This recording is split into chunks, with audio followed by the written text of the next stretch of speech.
اعوذ باللہ من الشیطان الرجیم بسم اللہ الرحمن الرحیم الحمدللہ وحدہ والصلاة والسلام علی من لا نبی بعدہ وعلی کل من صحبہ وتبعہ بإحسان بعدہ اللہم صلی علی سیدنا و مولانا محمد وعلی آلہ و اصحابہ وبارک وسلم۔ محترم ناظرین و سامعین، ڈیئر ویورز اینڈ لسنرز، السلام علیکم ورحمۃ اللہ وبرکاتہ۔ پروگرام قرآن سنیے اور سنائیے کے ساتھ آپ کا میزبان محمد سہیل رضا امجدی آپ کی خدمت میں حاضر ہے۔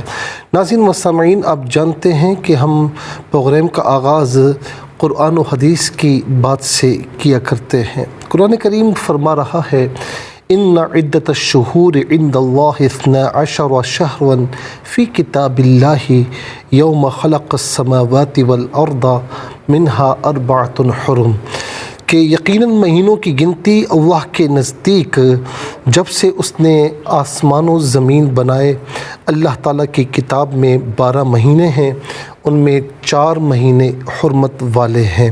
ناظرین، حدیث پاک میں ہے، اسی کی تائید میں حضور نبی کریم علیہ السلام اس کی وضاحت کرتے ہوئے ارشاد فرماتے ہیں، فرمایا کہ ان الزمانہ قد استار کہیئتہ یوم خلق اللہ السماوات والارض السنۃ 12 شہرا منها 4 حرم 3 متوالیات ذو القعدہ وذو الحجہ والمحرم ورجب، یعنی یہ 4 مہینے جو ہیں یہ حرمت والے ہیں۔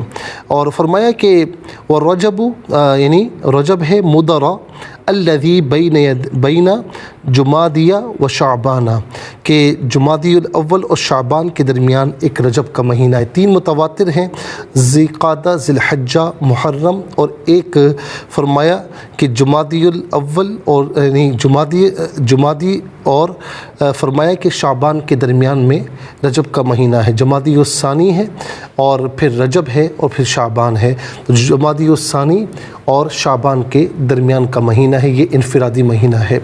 ناظرین، ان حرمت والے مہینوں کے متعلق اللہ رب العالمین ارشاد فرماتا ہے فَلَا تَظْلِمُوا فِيهِنَّ أَنفُسَكُمْ، ان مہینوں میں اپنی جانوں پر ظلم یعنی گناہ مت کرو۔ یہاں ظلم سے مراد سیدنا ابن عباس رضی اللہ تعالی عنہ فرماتے ہیں کہ تمام مہینوں میں اپنی جانوں پر ظلم کرنے سے بچو، بطور خاص ان 4 مہینوں میں کہ اللہ رب العالمین نے انہیں محترم بنایا ہے، ان کا احترام جو ہے وہ فرمایا ہے، ان میں گناہ کو بڑا جرم قرار دیا ہے اور ان میں نیک اعمال کے جو ثواب ہے انہیں بڑھا دیا ہے۔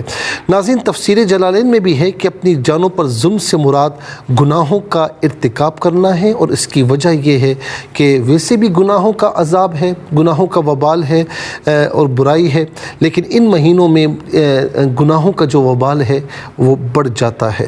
ناظرین و سامعین، یہاں پر میں ایک روایت بھی عرض کروں گا کہ حضور نبی کریم علیہ السلام کی بارگاہ میں ایک شخص آیا اور وہ آقا علیہ السلام کی بارگاہ میں آ کر چلا گیا، پھر کئی عرصے کے بعد آیا تو آقا علیہ السلام نے فرمایا کہ من انت، تو کون ہے؟ اس نے کہا میں وہی ہوں، وہی باہلی ہوں جو آپ کی بارگاہ میں حاضر ہوا تھا۔ تو فرمایا کہ فما غیرک وقد کنت حسن الہیئتی، کہ تجھے کس چیز نے متغیر کیا ہے، تو بڑی یعنی اچھی صورت والا تھا، اچھی حالت میں تھا۔ اس نے عرض کی کہ آپ کے جدا ہونے کے بعد میں جو ہے وہ صرف رات میں کھانا کھایا کرتا اور اس کے علاوہ مسلسل روزے سے رہتا۔ فرمایا کہ لما عذبت نفسک، تو اپنے نفس کو عذاب کیوں دیتا ہے، تو نے خود کیوں اپنے اوپر تکلیف میں اپنے آپ کو ڈالا ہے؟ پھر فرمایا کہ سم شہر الصید و یوما من کل شہر، تو ماہ رمضان کے روزے رکھا کرو اور ہر مہینے میں ایک دن روزہ رکھ لیا کرو۔ اس نے عرض کی یا رسول اللہ، آپ بڑھائیے، یہاں تک کہ آقا علیہ السلام نے فرمایا کہ حرمت والے مہینوں میں روزہ رکھا کرو۔ تو یہ بات اس پر اشارہ کر رہی ہے ناظرین کہ حرمت والے مہینوں میں نیکی کا جو ثواب ہے وہ اللہ تبارک و تعالیٰ کئی گنا بڑھا دیتا ہے۔ اللہ رب العالمین کی بارگاہ میں ویسے بھی دعا کرنی چاہیے، لیکن خاص طور پر ناظرین یعنی کچھ اوقات اتنے خاص ہوتے ہیں کہ ان میں دعا رد نہیں کی جاتی۔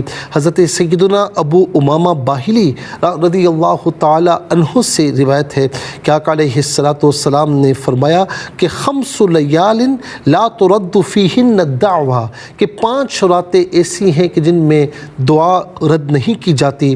اول لیلۃ من رجب، کہ سب سے پہلی رات جو رجب کی ہے، رجب کی پہلی رات۔ ناظرین آج تو پہلا دن شروع ہو چکا ہے، لیکن بہرحال پہلی رات فرمایا کہ اس میں کوئی دعا رد نہیں ہوتی۔ ولیلۃ النصف من شعبان، یعنی 15ویں شب شعبان کی، اس میں کوئی دعا رد نہیں ہوتی۔ ولیلۃ الجمعہ، اور جمعے کی رات کوئی دعا رد نہیں ہوتی۔ آج آپ دیکھیں رجب کا مہینہ بھی ہے اور شب جمعہ بھی آنے والی ہے، تو خوب دعا کیجیے گا۔ ولیلۃ الفطر، عید الفطر کی جو رات ہے اس میں دعا رد نہیں ہوتی۔ ولیلۃ النحرۃ، اور فرمایا کہ یوم النحر کی جو رات ہے ناظرین، فرمایا کہ اس دن اس رات کو دعا رد نہیں ہوتی۔ ناظرین و سامعین، آقا علیہ السلام جب رجب کا مہینہ اسٹارٹ ہوتا تو یہ دعا فرماتے۔ سیدنا انس رضی اللہ تعالی عنہ سے روایت ہے، اللہم بارک لنا فی رجب و شعبان وبلغنا رمضان، اے اللہ تو ہمیں رجب اور شعبان میں برکت عطا فرما اور ہمیں ماہ رمضان تک پہنچا۔ آئیے ناظرین مل کر دعا کیجئے کہ اللہ تعالیٰ اس رجب کے مہینے کو ہم سب کے لیے باعث برکات بنائے، اور تمام مسلمانوں کے لیے بالخصوص ملک پاکستان کے لیے ناظرین یہ رحمتوں کا، برکتوں کا سبب بنے۔ اللہ